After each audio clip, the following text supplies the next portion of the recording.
Hey everyone, welcome back to another episode of They Not Like Us.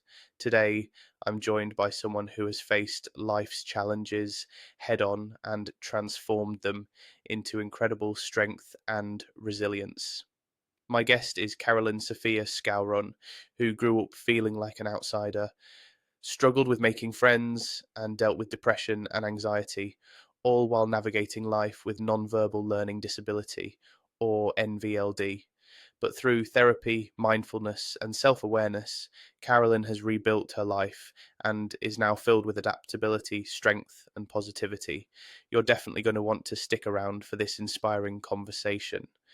But before we dive in, if you haven't already, hit that subscribe button and join our growing community of listeners.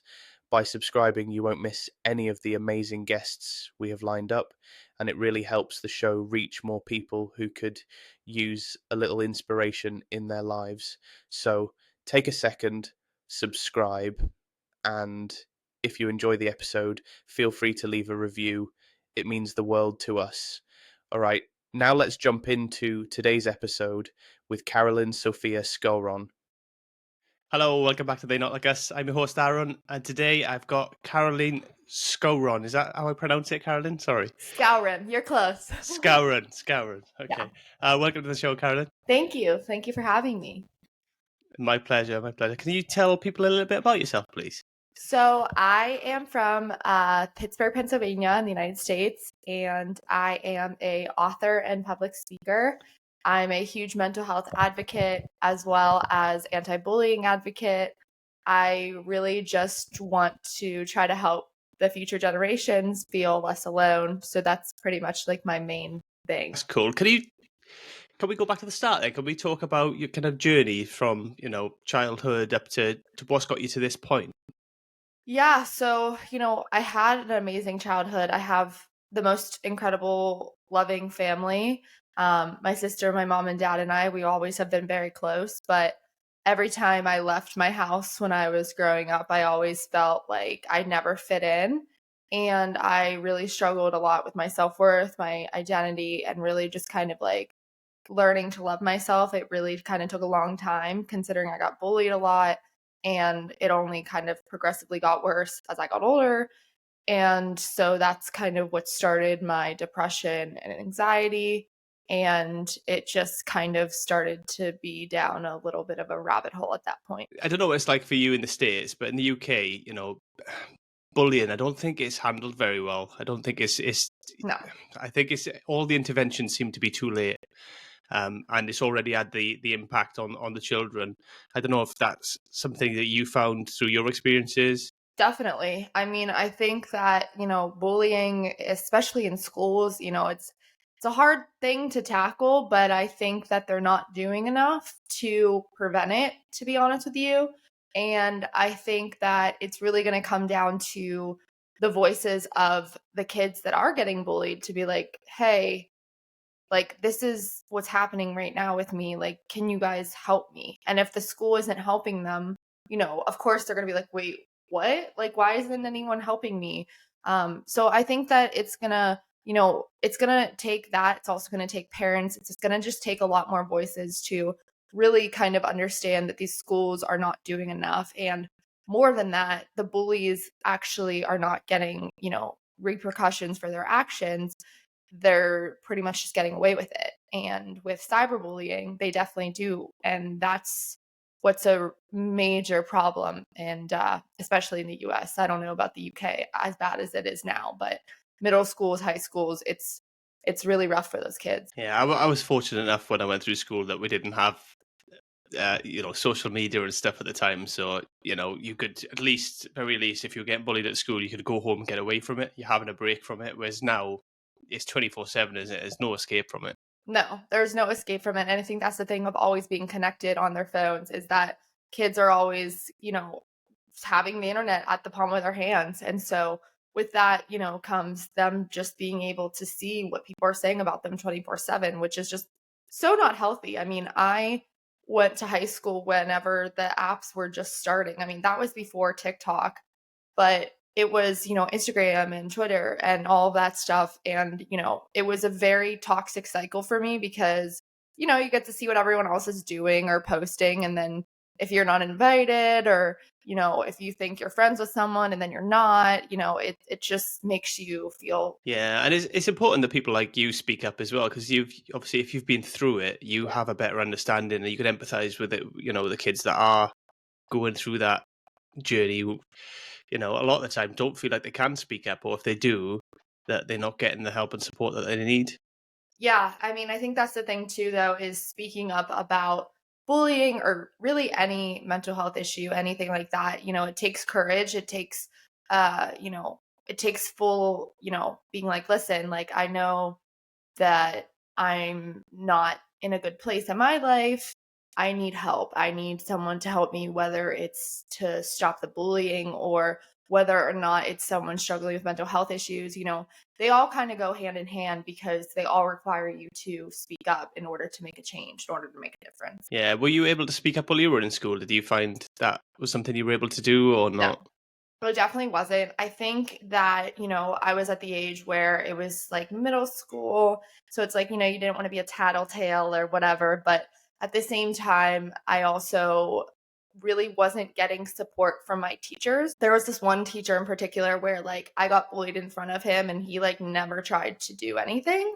And so that kind of was kind of an issue because it kind of just let it happen and, let the boys, torment me. And it was like, that's not what a teacher's really supposed to do. And I know, a lot of other people, even people I know who are teachers now, it's like, oh, well, if there's something going on, I address it firsthand. I make sure that these kids are, getting what they need. Yeah, and how that impact, how did it affect you kind of day to day? I think the biggest impact that bullying had on me was the feeling of what's wrong with me? Why don't people like me? But in reality, it wasn't what's wrong with me. It was the fact that there were these kids that were just clearly never, I don't know if they weren't given enough attention as kids or what, but they decided to end up ganging up on me. And I think that, when you're in that moment, you're not really thinking about it. But, years later and really having a lot of time to reflect and stuff, I do realize and recognize I'm like, a lot of that must have been these bullies were having issues with themselves and they just didn't know how to handle it. And so they took it out on me. And that is definitely what happened for sure. Yeah, I think a lot of it is you get the kids who have obviously going through stuff, or you know essentially take it out on people. Maybe that's kind of how they get treated at home, maybe, or Hmm. there's some traumatic events and stuff that's happening at home that um, leads them to behave that way and to single people out and to go after people essentially. And then I think a lot of it is a lot of people, a lot of the other kids are afraid to go against that person, so they kind of join in to be, connected to that person and feel safer, so they are not being the target. Right. Right. It's like, it's keep your friends close, enemies closer kind of thing. And I think what's really crazy about my experience though is that, I definitely got bullied a lot more by boys than girls in middle school. And today when I hear stories of kids in middle school, it's like the girls are so mean to each other and then it gets worse in high school. So I thought I had it bad, but I hear stories today and I'm like, wow, like it was not even the half of what it is now. Yeah, it doesn't sound like a great place to be. And like I say, that fact that you can't get away from it makes it so much worse. Yeah. I think that's the biggest problem too with having social media with the bullying. It just amplifies it 10 times worse and it just follows them home. They can't get away from it. And that was the biggest difference when I was in middle school than now is that these kids just can't get away from it. And that's just, it's a problem. Sad, right? Yeah, it is. It definitely is. Yeah. Um. So obviously you've gone through that experience in school. You've been bullied, etc. How have you managed to kind of rebuild yourself from there? What was your journey like from there? So, after the bullying, I went to high school and I thought that high school was going to be better considering like I was like, oh, it's a bigger school, there's a lot more people to meet, whatever. But it was not like that at all. And I struggled a lot academically and that made it really hard too, especially since I developed anxiety and was diagnosed with depression. And I struggled a lot with kind of how to kind of just deal with an everyday situation. And it really just got worse and worse. But it took me a long time to go through these trials and, these hard times to really be like, wait, like, okay, why did that happen the way that it did? Or like, why were those girls being mean to you? Or, why was it? And then also coming back to the fact that it wasn't me. It was the fact that, like, what was really going on there? Because there's clearly something going on with them, or, because no confident, secure person has any intention of bullying or being mean to someone. So you clearly have to be very insecure and very unsure of yourself to be a bully. Yeah, but once you're being bullied, it's difficult to see that, isn't it? Sometimes because For sure. especially if there's a few people, jumping on it, it's really difficult not to start believing the things they've said. Yeah, Especially if you're already insecure about certain things, because we all have our insecurities, right? We're all insecure right. about certain things, and if they're really, digging in on that particular thing, whatever it may be, it just makes it so hard to realize it. I mean, it's took me years to step out and realize that actually, when people are being mean to you, actually, it's not necessarily about you. It's about, their issues, really. Yeah. I But mean, yeah, for sure. 100%. yeah, but as a child, it's hard, and you don't necessarily have that thought process, do you? I mean, No. a lot of children don't, anyway. At least. Yeah, your brain's not fully developed till you're like 25. So, when you're in middle school and high school, that's like a very trying time. And so, if you do get bullied, or if you do get people being mean to you, or just like talking behind your back or whatever, it does make you think that there is something wrong with you. But it takes self reflection after the fact to realize that there was nothing wrong with you, and that some people just will literally pick on anyone and everyone just so they don't have to so they can avoid the feelings of how they feel about themselves, honestly. Yeah, it's easier to point fingers, right, and Yeah, just pick out other people's flaws, so you don't have to think about your own. absolutely. Yeah. And I think that's another thing Yeah. too, though, is it's like flaws are not actually flaws. It's, for me, like they used to bully me about my nose. And so then I started to hate my nose. And it took me years later to be like, okay, you know what? That's whatever. Like, I am who I am. I'm confident in who I am. I don't need people to tell me that, that whatever they said about it like years ago, just like learning to like let it go. I think that's the biggest thing too with bullying too, which is really hard, is like learning to let things go and really finding a healthy coping mechanism whenever that is happening to you. Yeah, I think you need, a healthy dose of, self-awareness, and to be able to love yourself, really, and be at peace with who you are, Sure. But I imagine that must be very, very difficult once, you've had that bullying and people, trying to reinforce negative thought processes over and over again. Yeah, that's why it really does come down to self-worth and like how you think of yourself and what you think of yourself, and not believing what other people are saying if they are saying mean things. And that takes a lot of experience and time to really understand, like, okay, this isn't me. This isn't my fault. This isn't my problem. Like, this is on this person. Like, I need to know that I am enough the way that I am, and that my nose isn't big or whatever they want to say. Like, and really understand that why are they saying that? They're clearly having issues with themselves. And honestly, I got to a point in my life where I look back, I'm like, I feel so bad for you. I feel so bad for you that you think it's better to hurt people than to just be a decent human being and to be kind. And I feel bad that you don't know empathy, and then that's kind of really where I got with it, is like, I'm like, I actually feel bad for you. They've probably not been shown any empathy in their own life, I imagine, Probably.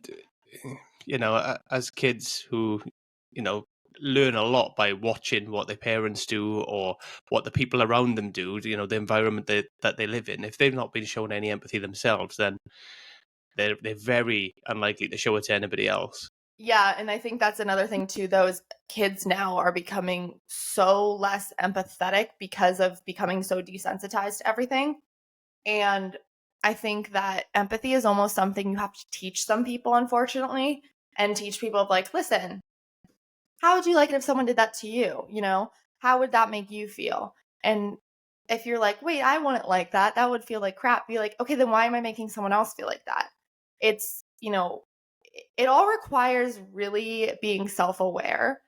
And a lot of bullies are not self aware. But if you're a victim of bullying, you end up getting to that point of being self aware because you realize, wait a second, I wouldn't want anyone else to feel this way. So I'm not going to fight fire with fire. I'm going to treat people with respect and kindness. And that's their issue, because it's not your problem. Yeah. Is that self-awareness just something that comes with the territory, or is that something you've had to work on to try and get to that point?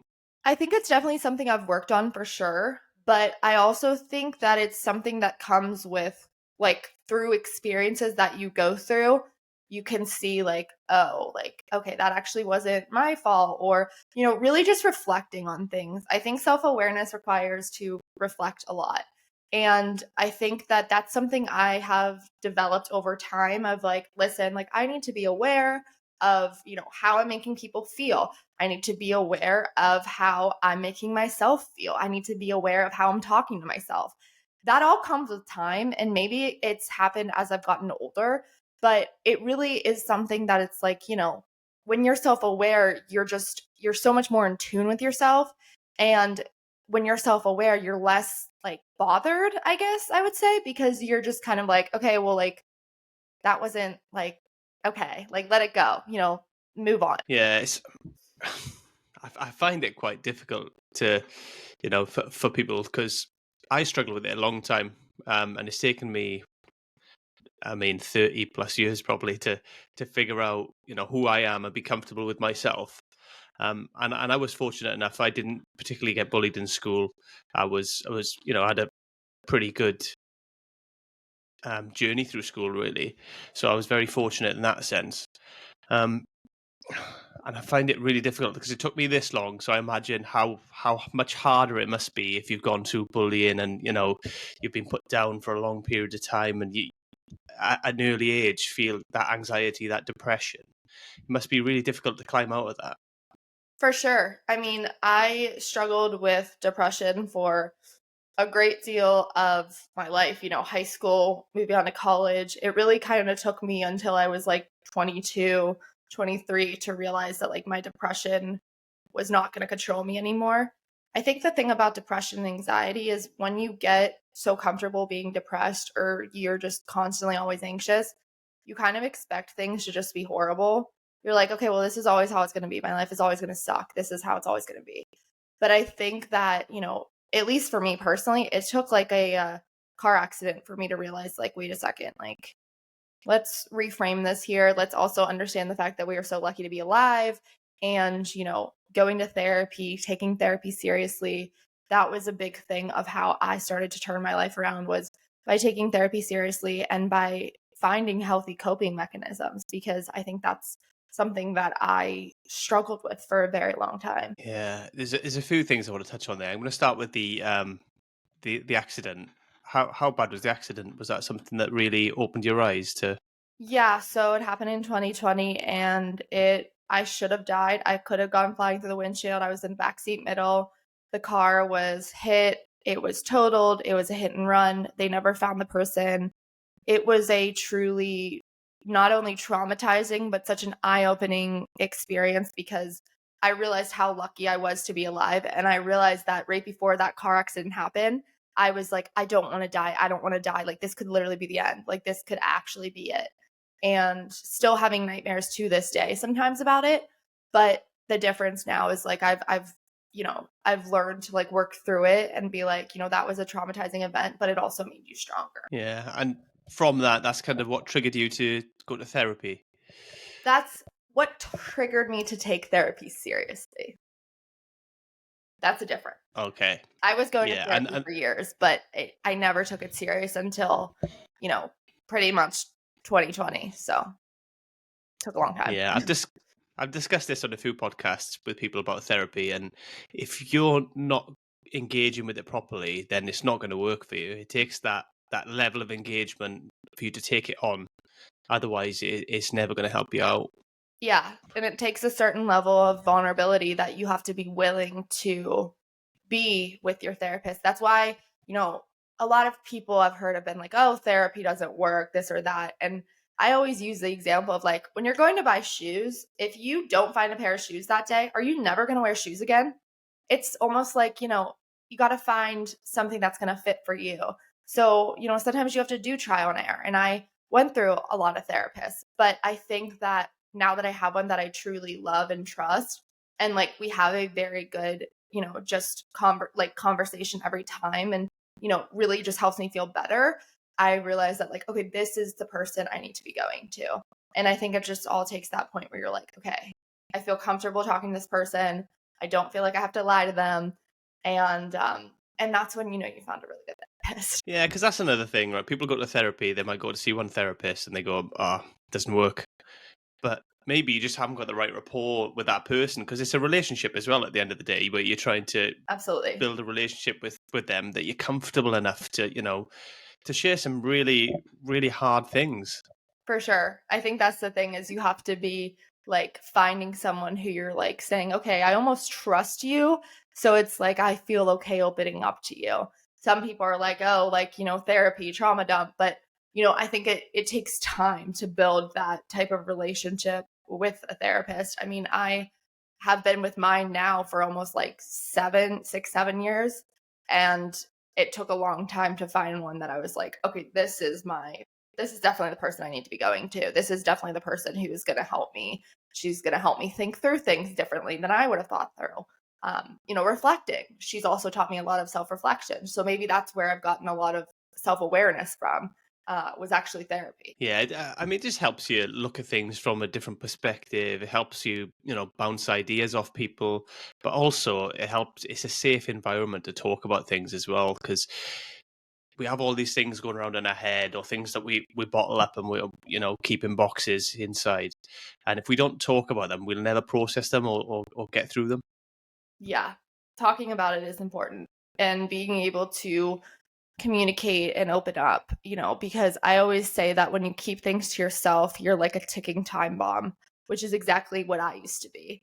I just kind of let things build and build and build and build, not talk about it, lie to my therapist, not say what really was going on, whatever. And then it almost got to the point where in college, I almost try to take my life, because I really was at a breaking point. And that is something that's so important to talk about, is talk about your feelings, talk about your emotions, because keeping it to yourself is the most detrimental thing you can do to your own mental health. Yeah, and we're all terrible for doing it, right? We all keep it in, or even if we do try to talk about it with people, if it's people we are close to or are close to us, a lot of the time we can feel a bit dismissed, or we can feel like that person will just want you to get through it really quickly, whereas maybe it's something you need to sit in and talk about quite a few times. So I think therapy is key if you're having real difficult time. Yeah, I mean, I think being able to open up and get to the root of something I didn't realize and didn't see until I really started,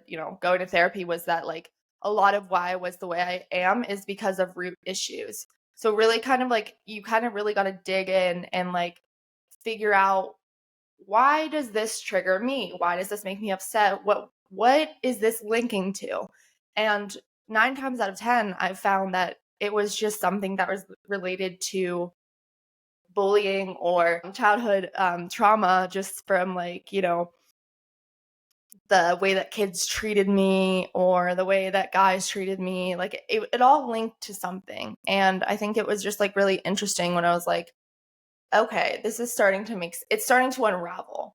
And I think when you unravel it, you really kind of get to the core of it, and you're like, okay, now that I see that this is why this happened, or this is why I am the way I am, how can I better myself moving forward? The only way that you can make a change and you can better your life is to know what's causing the issues beforehand, and then figure out a solution from. Yeah, you need to understand it first, ultimately, you know? Yeah, absolutely. Absolutely. Yeah, and that understanding of, why you're triggered, what's causing the issues, can kind of help you deal with whatever it is that's triggering it? Because it could be something unrelated at the time, and you know, Things not can understanding why. Yeah, things can all just be things that you never would have thought of been, I remember the one time I was talking to my therapist and I realized that something happened, or the way that it kind of all came together was the fact that it was something that happened in like third grade. And so it was like interesting because I was like, wait a second. So, like, that death threat I got in third grade was actually part of the reason why I was so reactive at the age of 21. It's very interesting how things as you're a kid build as you're an adult. And that's why it's so important to deal with your traumas and to talk about them and to not just let them go to the side, because then you come to the point where you're like not knowing how to deal with your emotions properly. And by compartmentalizing everything, you're just never going to figure out the root of your issue. And I always just tell everyone, just, be open, be honest, be vulnerable. That's how you build the most authentic relationships too, is by being vulnerable and by being willing to open up. Absolutely. I think if you can't be vulnerable with people, you'll never have that true connection that we all search for, really. Yeah. I think it's something that just all comes back to like finding genuine connections and finding people who are like-minded like you, and people who support you and want you to do the best you can, not people who are like preying on your downfall, finding really good genuine people to be able to talk to and to be able to just understand and listen to. Those are the best type of relationships, when you can just sit and talk to someone for like hours and they just listen. Yeah, listening's key because especially now, I think in the modern world, everybody listens just enough to fire something back rather than actually listening to what that person's saying and actually try to understand it and take it in. They just listen enough so they can say what they want to say. Yeah, no, I do. I think that listening goes in two ways. First, you need to listen to what they're saying and understand it. And then not just say, okay, this is what I think right now. It's like, okay, let me listen to what you have to say, and how can we better you and your mental health moving forward? Like, what can we do to help you? But it really does come down to like listening to what they're saying and not just saying, oh, it'll be fine. Like, it really comes down to really like listening and making sure that you're on the same page pretty much. Yeah, and sometimes it's not even about offering solutions, right? It's about asking more questions and helping that person because that person who's explaining what their issues are is Definitely. Yeah. still searching for answers themselves, aren't they? As well. Yeah, I mean, I do think that, that's very true. Asking questions and not always finding the solution, but just like finding, you know, basically just like digging deeper, and you're getting closer and closer to what really is going on. But I think that that is definitely something that I've learned over the years too, of how important it is to find people who will listen and not just talk. Because I think it's so easy whenever someone's telling us stuff like, oh, well, you should do this, you should do this, you should do this. But it's sometimes like, listen to what they're saying and really understand it, because you might be hearing something that you would not have heard if you would have just said, here, this is what I think you should do. If you would actually listen and hear everything, you might hear something that you're like, oh, okay, that actually kind of makes sense. And let's ask more questions about that particular thing. Yeah, sometimes it's from a place of love, right? Where people just want to help you, so they're trying to give you a solution rather than actually listen. But sometimes you don't need a solution; you just need You to just need to to talk. listen. Yeah, you need to get it out, and just sometimes you just need to get it off your chest. Right.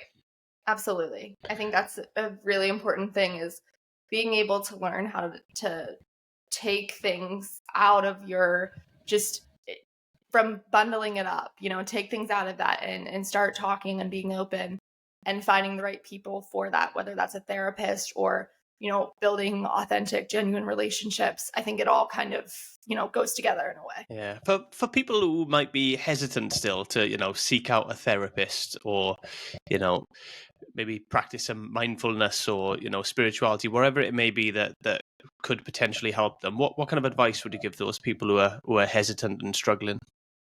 I was once you. I get it. I understand the just hesitancy to be like, oh, therapy or this or that, or like, why is anyone gonna like want to hear this or whatever. But I also understand that I have such a different perspective now.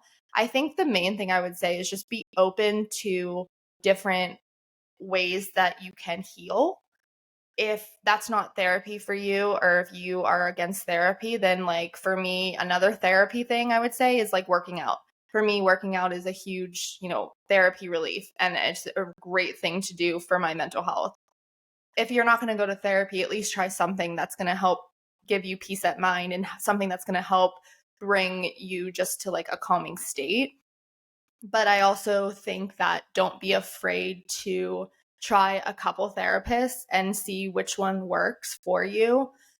But don't go into it with, I'm going to keep everything to myself and I'm going to be as vague as possible. Because I did that, and that's just not helpful at all. That's they can't help you because you're just not being honest. You're being so not even you're just not being transparent at all. And they're just like, we can't, like, how can I help you if I don't really know what's going on, or if I don't really know why this is happening? So that would be probably the biggest thing I would say. It's like going to the gym and not working out, right? If you go to the therapist and you don't open up. Right, exactly. Just like sitting there and, not working out, and just looking around at people and being like, oh, they look fit. I want to be fit. But it's like, you got to put in the work in order to get to that place too. Yeah, I think that's part of the problem. A lot of people go to the therapist think, oh, they're supposed to just magically fix everything, where actually you need to put the work in. They're there to just help and facilitate that, aren't they? Absolutely. Yeah, you have to put in the work. I think that's something that I didn't really anticipate was going to be as much of a factor on helping myself as much as it was. I used to get worksheets and stuff from my therapist, and I'd roll my eyes and I'd be like, I'm throwing this away. Like, I don't need this. And now I look back and I'm like, well, no, it was actually helpful, because it was like things about mindfulness and things about dialectical behavior therapy and, you know, DBT, and just like figuring out like healthy coping. And so stuff that I might have thought was like ridiculous to like be like, oh my gosh, okay, yeah, this is going to really help me. But really just give it a chance, because I think that that's all they're trying to do, is they're really just being like, hey, can you give me a chance for me to help you? Because if you don't give them a chance, they're not going to be able to help you. And you can go to therapy for 10,000 years.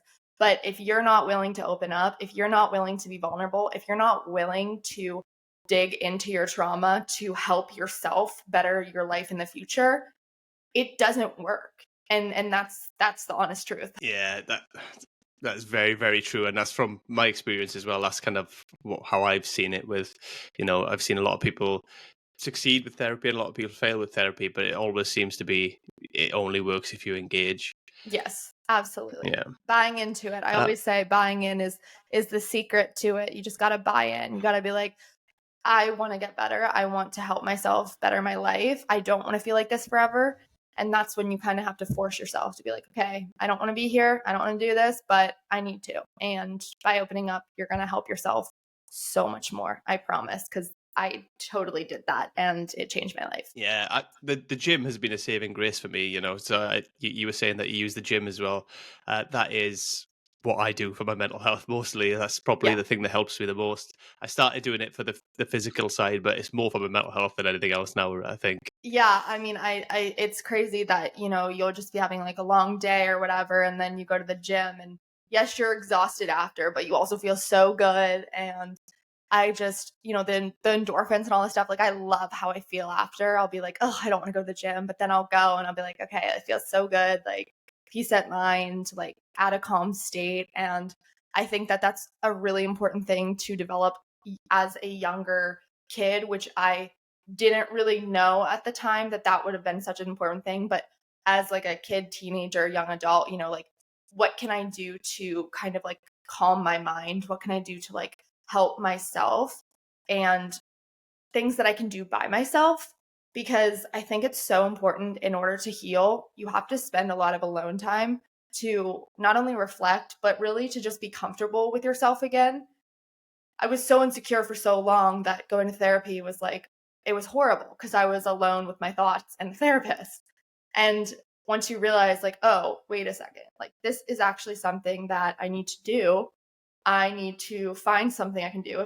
If I'm not going to go to the gym, am I going to go to yoga? If I'm not going to go to yoga, am I going to go for a walk? Like, what am I going to do that's physical activity? Because I think physical activity is so crucial in your healing journey. And if you are trying to have a better mental state like every day, it really does come down to working out. And it's not like working out is going to fix everything, but working out and being active just it puts this new peace of mind that you get it when you do it a lot. You'll understand when you do it. For me, it brings that bit of peace to my mind, gives me a bit of quiet, and because my mind is always constantly working. Same, So yeah. that brings me that level of peace, which then enables me to kind of take a step back and reflect, and and see what's actually going on, and why my mind is going so crazy half the time.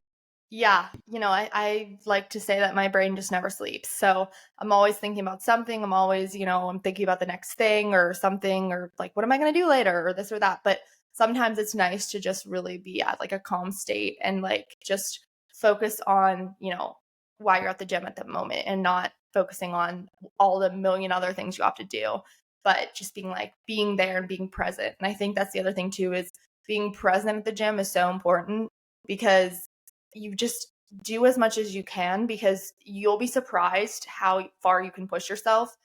I'm not just saying all in one day, like the first time you go to the gym, do everything. But over time, if you build it up, just push yourself more because you'll feel good after and you'll be like, I can do this. And it's a confidence booster as well. Yeah, and I find that it gives you something to focus on as well, especially if you have like a training plan or a program. There's something to actually focus on, so you're thinking about the next one and the next one, and it kind of helps as well in that way. Right. Yeah, absolutely. It really does. It makes such a difference. Yeah, and you talk about your mind being constantly active. Same, I have the same issue. How do you find sleep? Does your mind shut down for sleep, or is it really difficult to get to sleep?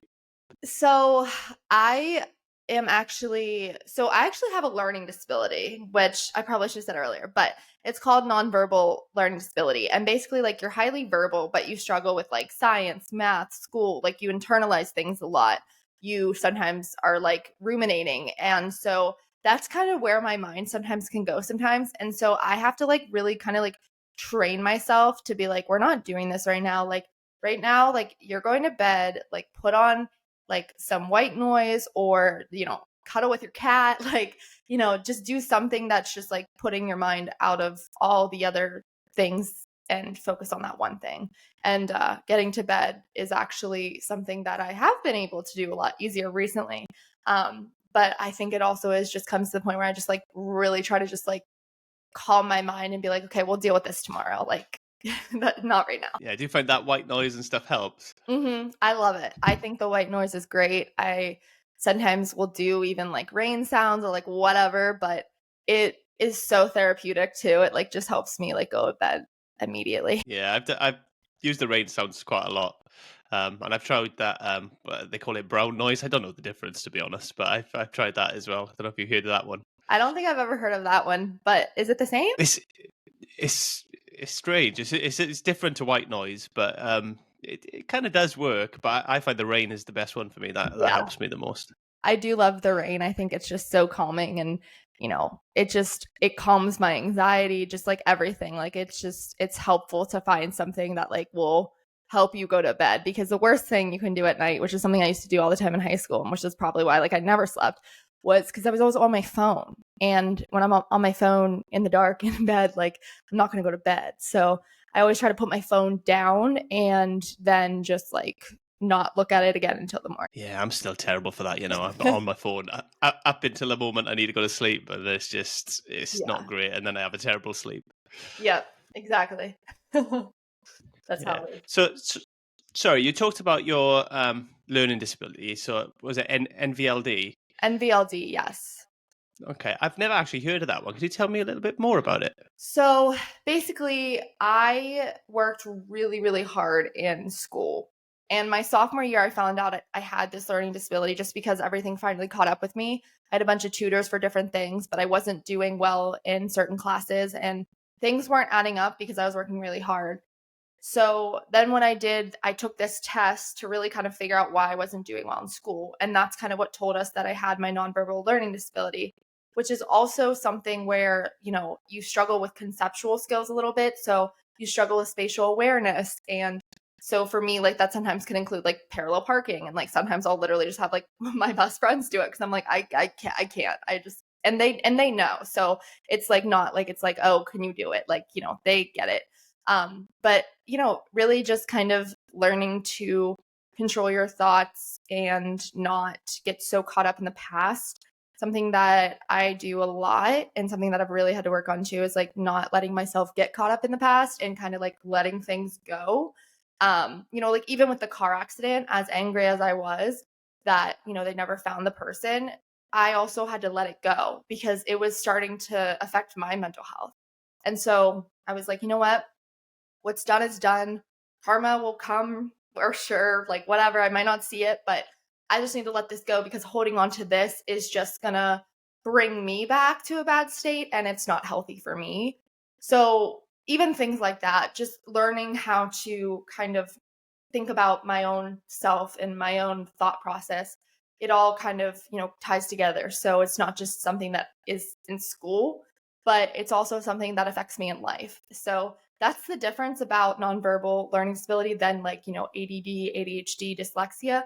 That pretty much affects you a lot more in school rather than outside of it. But I've had to kind of really figure out and navigate, my own life and just focus on how I can stop myself from ruminating or just going down a rabbit hole. And that's probably like the biggest thing and how I will say it affects me the most to this day is by just like not letting myself like go down this like bad rabbit hole. Did getting a diagnosis help you to like understand it and feel a bit more confident about things? Or how did that get diagnosed impact you initially? Well, if I'm being honest, when I first found out, I freaked out because I was like, what? I have a disability. I was already in remedial math at the time that I found out I had this learning disability. I was like, does this make me dumber than the other kids? Does this mean that like people are going to make fun of me? What does this mean for my like, college? What does this mean for all of this? And um, that ended up turning me to go to boarding school. And I went to boarding school for kids with learning disabilities. And I'm glad I did that because it gave me a chance at college. And, had I not done that, I probably wouldn't have made it to college. So I was kind of lucky that I was able to figure that out my sophomore year. And as hard as it was at first, and as angry as I was at first, I'm 27 now. I found out when I was 16. It's kind of interesting to know more of why I am the way I am. And I don't take it as a bad thing anymore. I just take it as like it's a part of me. It's not all of me. Yeah, there's still a lot of misunderstanding with learning disabilities, and I don't think there's enough education. Like I said, I've never heard of NBLD until we've spoken. So Yeah. there's obviously not enough education out there about not only about the different types of learning disability, but how it impacts people and what people around them can do. There's I don't know if it's different in the States, but in the UK, there's very little kind of support and help around it, other than to the actual person who's experiencing the difficulties. Really, Yeah, I mean they definitely have like IOPs or like they have things where you can like get extended time and stuff like that, but really as far as learning disability like education, there isn't that much knowledge about it. Learning or nonverbal learning disability is not in the DSM-5, which is like all of these lists of disabilities. It's technically not a disability, which it should be because it is a huge part of, a lot of kids have it, don't even know. It's something that not everyone actually is diagnosed with. You might not even know you have it, but it totally made sense. And it really does give me peace of mind knowing that like, okay, like this is why this is happening. Okay, this is why you're overthinking this right now. Like your LD is getting in the way. Like just stop. Or like if I'm about to like pick a fight with my sister or something, then I'm like, wait a second, like stop. Like this is you, like literally just stop. And so it just kind of all goes back to really again being self-aware and knowing when I'm doing certain things. All my best friends knew from day one that I had this learning disability and I was like, this is why I am the way I am. And and why I do this, and sometimes why I'll get, like this or whatever. And they all have been super understanding and super supportive, and I couldn't ask for better friends. Yeah, that's nice because it's important that the people around you know and understand as well. Really, not just you, because it's good for you to have an understanding, but it's Yeah. important for the people around you to have understanding as well, so that there's no kind of miscommunication or there's no falling out because they think you're being mean or something. Something's happening that they don't like. But if they Right. can understand why it's happening, they'll have much more empathy and compassion really for it. Yeah, they definitely have a lot of empathy and compassion for it, and, like, there have been times where I've, like, said something, or, like, I've been like, "Wait, I feel like this," or whatever, and then they'll be like, "Wait, that's not how it is at all," or, like, I'll interpret something, and they'll be like, "That's not what I meant at all," and, like, they're very aware of how things are gonna, like, affect me, and I think that that's a real blessing to find friends like that, because they don't pick fights if they know that I'm doing something, like, not even on purpose, but, like, they won't, like, be like, "Oh, why'd you say that?" or, like, whatever. It's like, oh, like, they get it. And I also try to, like, explain to them more about, like, what it is and things like that, and more facts I learn about it, just so, like, we can all be more educated, and so it can just, like, better all of us. Yeah. Has it affected your kind of communication and relationships throughout your life? Oh, absolutely. Yes. I think a big thing about NVLD, which I didn't realize that until more recent, was you do get very attached to certain people. So, if there's a change or something happens in your life and they're no longer, like, in it, like, when high school and college, your friends are changing and stuff. And it affected me a lot more than I thought it would. But it also was something that I kind of, like, have kind of learned how to, like, let go. And, instead of being like, "Oh my gosh, why are they leaving my life?" Be like, learn to be like, if people are going to walk out of your life, like, let them. Like, that's not for you to worry about, because you have people who would go to the ends of the earth for you right now. And so I'm not going to worry about those who are going to, like, leave me or betray me or whatever, because I do have my strong close knit group of friends now. Yeah, and ultimately, there's some things are out of our control, aren't they? And we need to accept because if we try to control everything, we'll end up falling down. Oh yeah. Ultimately, we need to focus on the things we can control, and not spread ourselves too thin as well. Yeah, I mean, I think that's the thing is, like, with life and everything, it's like, you can't control how people are going to treat you, but you can control how you react. So, not everyone's going to like you, and that's fine. And that's something I kind of had to come to terms with at some point, of being like, listen, like, you're going to have some people who don't like you, whether it's because they're jealous of you or whether it's because they just have their own issue.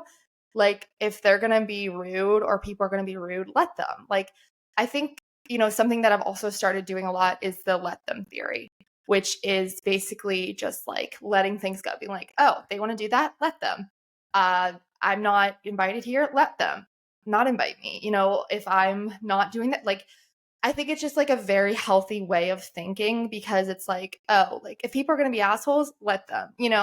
I even have focused on, social media a little bit more recently too. And, like, I'll get hate comments here and there, and I'll be like, you know what, just let them, like, screw it. Like, okay, like, your opinion is so relevant. Like, no one cares. So I think really coming to terms with being okay that, there are going to be your people in life, and then there's going to be those people who just are preying on your downfall. And those are the people you just have to say, screw you. I'm not, like, focusing on you. I'm not putting my energy on you, and moving on, because, there's so many more good people in life than bad, but there's always a rotten apple everywhere. Yeah, especially on the internet, right? Oh my gosh, yeah. Absolutely. And in life Yes. too, like, it's everywhere, it's everywhere. You're going to have people, in your work, you're going to have people in life, you're going to have people just all around you who, you're going to have some bad people, but I think it's just really important to not focus on that, and it's really important to just, like, not put your energy towards that, because it's exhausting, and it really just ruins your mental health and just hurts you more. So I just have kind of learned to be like, you know what? Like, if anyone's going to have anything rude to say, or they want to talk behind my back, then let them. And I think the best way of living life is just not giving a shit what other people say, and just focusing on your people and your family and your animals, because animals are therapy too. Absolutely. Animals are the best, right? Oh, absolutely. I have my cat Lily, and she is the cutest thing ever. And I absolutely adore her. She's just like the best thing to come home to after like every day. Like I'll walk in the door, she'll be like, meow. Like it's just like it's just so nice to like have a companion that's like always there for you. So I will say, if you are struggling, I will say getting a pet, it definitely helps because you're responsible for something else, and it helps you a lot. I mean, it definitely helped me a lot for sure. Yeah, I actually listened to a podcast the other day. I can't remember which one it was, to be honest, but they were talking about how there's been studies and actually having pets and animals, and having that cute cuddly time with animals actually reduces stress. Like, it's proven to reduce your cortisol levels. Oh wow. Okay, I did not know that, but maybe that makes sense because like if I'll be at like nighttime and Lily will come and cuddle and I'll be like, and then I'll just like, maybe that's also why sometimes I fall asleep, is because she's like right there, and then it's like it's like my child, honestly. But I really do recommend getting a animal if you are in a rough time, because animals can be like a saving grace. It's like you don't know it until you have them, and then you're like, wait, yeah, this changed my life for the Yeah, sometimes it's about having, like I say, something else to focus on, something else to best. look after, but also it's that love and interaction as well that you get. Yeah, that unconditional love. They're always there. They're innocent little, creatures, and you just got to take care of them and love them. And, you know, I get my cat way too many cat toys, and they're all over my apartment everywhere, but I'm like, you know what? It's fine. They're all for her. So, whenever I vacuum, I have to like pick them up so I don't like accidentally vacuum them up, because that's happened before. And I'm like, sorry, Lily, I didn't mean to ruin your toy. But well, so you use the gym, you've got your cat. Obviously, you still go to therapy. Are there any kind of day-to-day practices that you use to kind of help yourself as well? Yeah, definitely. I think that gratitude is one of the biggest things that I've tried to implement in my life really every single day. And by that, for me, it just kind of started with being like, I'm thankful for this and not going to worry about what I don't have. But I also think that, like, journaling can help a lot too. Writing down your thoughts, writing down your feelings. I still, write a lot and, journal my feelings and really kind of just like where I'm at a certain point. And it kind of also helps you too, because you can like look back and see like, oh, I've come this far, like, and it makes you feel good. But yeah, gratitude is a really big one. And that one, you don't even have to write it down. You can just be like, I'm thankful for this or this. And I'm thankful that I am, healthy. Just things that you start to see, you're like, wait, you see it at a different perspective. And I think gratitude really does help with perspective for sure. And then the other thing I would say too is really finding something that you enjoy and like makes you happy. Like for me, like not only writing, but I also love singing and I love writing music. And so even if I don't even make like a full song out of it, it's just like a very therapeutic thing for me. So coping healthily for me is definitely writing. That's like the number one thing. So, talking about writing, you've wrote a book, right? Yes. So I published my first book in 2021. It's called Unbreakable. It's about my journey, my own struggles with mental health and adversity, but it also shows a lot of, just how many things are common in life and how like statistically there's a lot of people going through very similar things. So if you're feeling alone, it's really, I hope that it makes people feel less alone, and I hope that it makes people feel heard and seen, because I really do know what it's like to be at the worst part of your life and wanting to give up.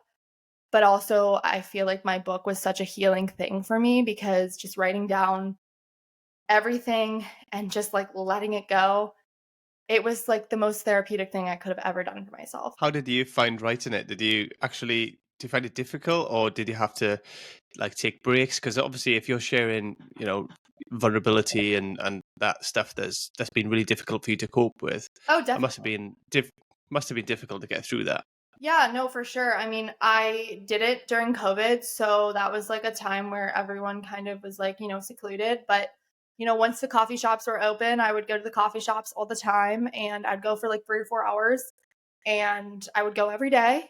And I wouldn't just, yeah, it's not like you just like write it down in one sitting. Like it takes a while. It takes, you know, pulling stories together. It takes, figuring out what you want your message to be in each chapter and stuff like that.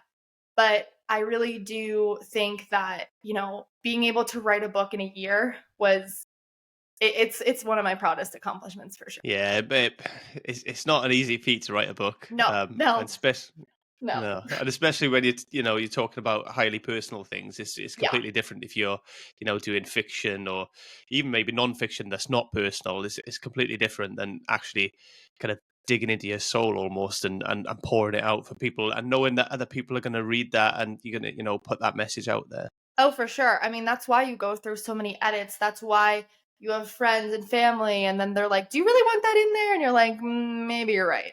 And it's. I also, a lot of people say years later, like, "Oh, I wish I would have put this in my book or this in my book." But everything I put in my book is so to the T who I am and authentic to me. There's nothing that I wish I would have said or not said. I feel like I said everything I could have. And, I'm glad I took some of the stuff out that I did because, I think that, there were certain stories or there were certain people, guys mainly, who like didn't deserve to be in the book. And I'm so glad I took them out. I was like, yeah, no, this is not happening. I'm not going to look back years later and be like, oh yeah, why would I actually write about this asshole? So, you go through this whole process and it's so rewarding though, because you just like, you get different perspectives from like your family and, they have this thing called beta readers. So you have like a couple people who are going to look at your first looks of chapters and stuff like that. And I'm very proud of it, and it's definitely something that has taught me a lot. It's taught me a lot about myself, and I hope I can write another book in the future for sure. But I definitely wrote this book because I was very inspired. But we'll see if I get inspired again. Out of curiosity, what inspired you? What was it that drove you to really want to do that? It was my car accident, actually. My 2020 car accident. It made me realize that I could have died. I also realized that I almost took my life freshman year of college, and I knew that that wasn't a coincidence. And I knew that that meant something. And I was also so grateful for where I was at my life. I was so thankful for my family, my friends, my pets. Like I was so thankful for everything that I had at that point that I realized I was doing the best I ever had been. And I also realized that it was the worst a lot of people had been at that point. And so I thought that if I'm doing amazing right now and other people aren't, why don't I share my story and finally use my voice? Because this can help someone who is silently struggling, someone who isn't ready to speak up. And that's really what Unbreakable is meant to do, is if you're not ready to speak up, to still know that you're heard. Yeah, and I imagine there's a lot of people out there who have no one to turn to, or feel that they have no one to turn to, even if they do essentially. So being able to turn to a book in private is probably a really helpful resource, and listening to you on a podcast and stuff like that is going to be helpful because you can do that in private without Right. necessarily exposing that vulnerability until you're ready.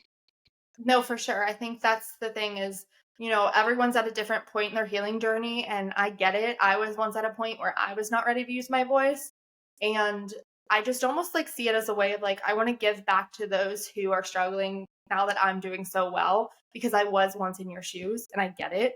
But I also understand that life is such a beautiful thing and that it does get better, and that even if it's not tomorrow or a couple weeks from now or a couple months from now, it will get better. It will start turning around, but you have to fight and you have to hold on, because life is something that is so precious. And that car accident really taught me that.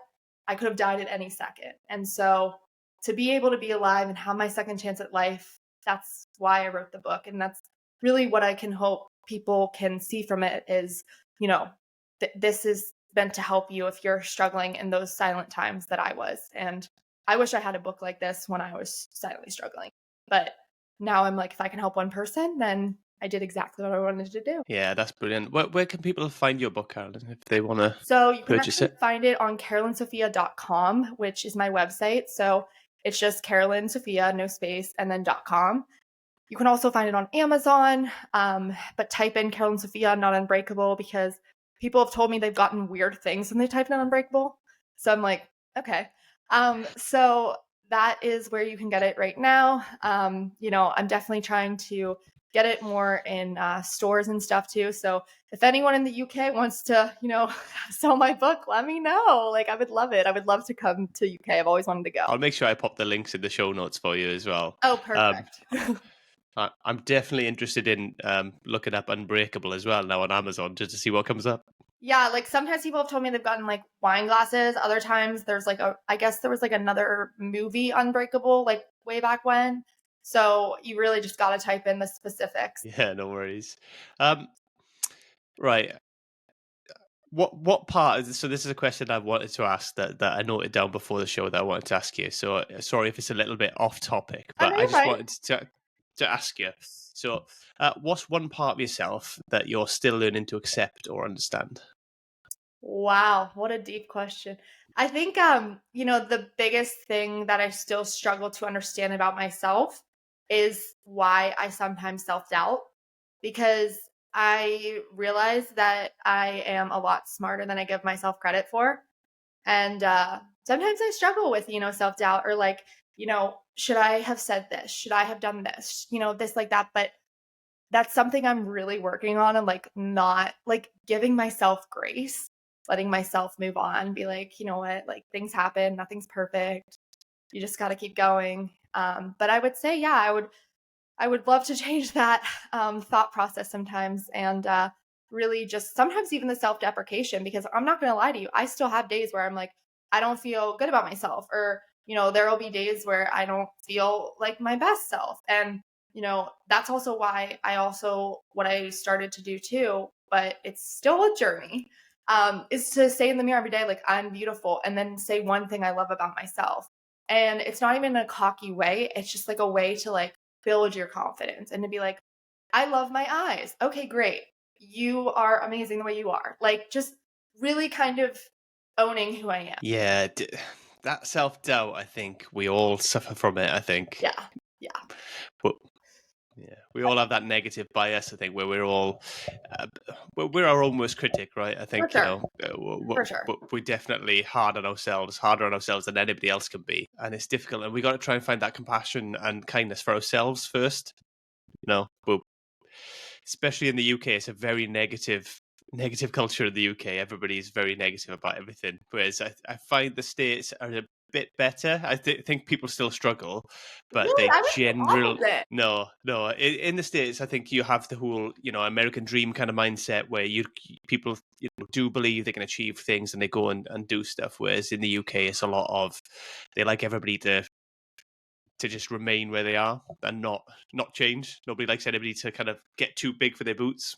Well, if they ever need a public speaker, I'm also a public speaker, so I'll go to the UK and talk some motivation into everyone. That's also on my website as well too. If you do need a speaker, I speak about my own journey, and I just speak about some really exciting things about getting through and making it through the impossible, and showing you that you can get through anything, and no matter where you are in your life right now, you can always change it. Yeah, absolutely. What's probably the thing that you're most proud of about your journey and how far you've come already? I think I would say two things. One, I would say, is the fact of being able to have kids come up to you when you're a public speaker and be like, that helped me so much, or I went through this when I was this old, or I had an attempt and your story really resonated with me. Thank you. Like, you made me realize I was worth it. I'm enough. And I think the other thing I would say that I'm really proud of too is just how my confidence has increased. I could always say my book or speaking or whatever, but it's really just about those like connections and those kids that come up to you.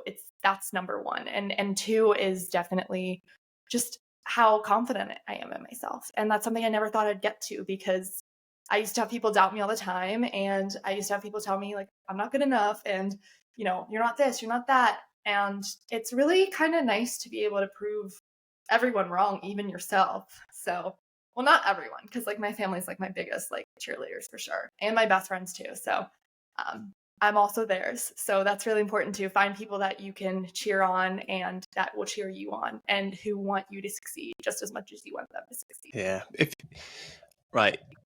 If you could ask your future self one question, what would that be?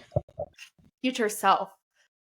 Well, I would be like, will we ever get to do a speaking tour or a book tour? I would love to be able to do one of those. Just be on the road, just speak all over. That would be amazing. Or even being able to speak about my book all over. That would also be amazing. But either way, I'm so grateful with where I am in my life right now. So I don't even feel like there's something I like need in the future because I never thought I'd get this far. And I know that it can only go up from here. And so I really hope that it inspires someone else to keep going or chase after their dream because people can tell you you can't, but you have to believe you can. And your life will change, your mindset will change. Believe in yourself or no one else will. Absolutely. That self-belief is so important. Absolutely. And I think that's where we need to start with everything, really. Yes, for sure. So obviously you've got your book, you do your public speaking. I'll make sure I've got the links and stuff in the show notes. What aside from those that you already got, what does the future hold for Carolyn? I think, going on a lot more podcasts. I am going to be on a show that's going to be on soon, which I can't say much about yet, but it will be on Apple TV, I think. But that will be really cool. And also, I'm just going to continue to reach out to as many schools, universities, podcasts, just really everyone, and hope that they can let me share my story on their platform because in every audience, whether it's a podcast audience or a speaking audience, I just want to make sure that I touch one person. And if I do that, then I know I did everything I wanted to do. I'm sure you will with your message and your story. I'm sure that you will definitely help a lot of people. Thank you. I appreciate that. Okay, I'm going to bring the podcast into land here. So, do you have any kind of final thoughts for people, or a final message for people who are having their own challenges or facing that self-doubt or mental health issues or even feeling like an outsider? The first thing I would say, if you're struggling right now, if you're listening to this right now and you're like, oh my gosh, I am struggling so much, I'm really depressed, I'm really anxious, go get help. And don't be ashamed getting help because when you go and get help, it's actually a very courageous thing you can do for yourself because you're acknowledging the first step of like, I need to better myself. How can I do that? Whether or not that's going to therapy, whether or not that's going to intensive outpatient therapy. I mean, I did that. Whatever it is, make sure that you're reaching out for help because your life is so, so precious. And I cannot stress that enough. And I really think that being able to be vulnerable and open up and stuff, you will discover things about yourself you didn't know. And it's very therapeutic, it's very healing. But the other thing I would say too is, I know that life can be hard sometimes, and I know that there are good and bad to life. But at the end of the day, you have to focus on the good and you have to find even one or two people who can just like be your support team. That's really important as well, whether or not that's a therapist, a guidance counselor, psychiatrist, a friend, a family member, whatever it is. Reach out and talk to them and have them be your support system because that is really important too when you're struggling. But mostly, I just really hope that people understand that they can get through anything. And no matter what you're going through or what you've been through, you have so much ahead of you and your life is so worth living. And the best is yet to come because you are unbreakable and nothing can break you. Absolutely amazing. Carolyn, thank you so much for being on the show. I really appreciate it. It's Thank been a you. blast. Thanks so much. Take care. Hey, listeners, if you've been enjoying They Not Like Us, I'd really appreciate it if you could take a moment to leave a positive review and subscribe. It might seem like a small thing, but for an independent podcast like this, it makes a huge difference. Your support helps the show get discovered by more people, allowing us to bring on even more amazing guests and continue sharing content that resonates with you. So if today's episode or any past ones have sparked something in you, hit that subscribe button and drop a quick review. Your feedback keeps this community growing, and I'm so grateful to have you along for the ride. Thanks so much.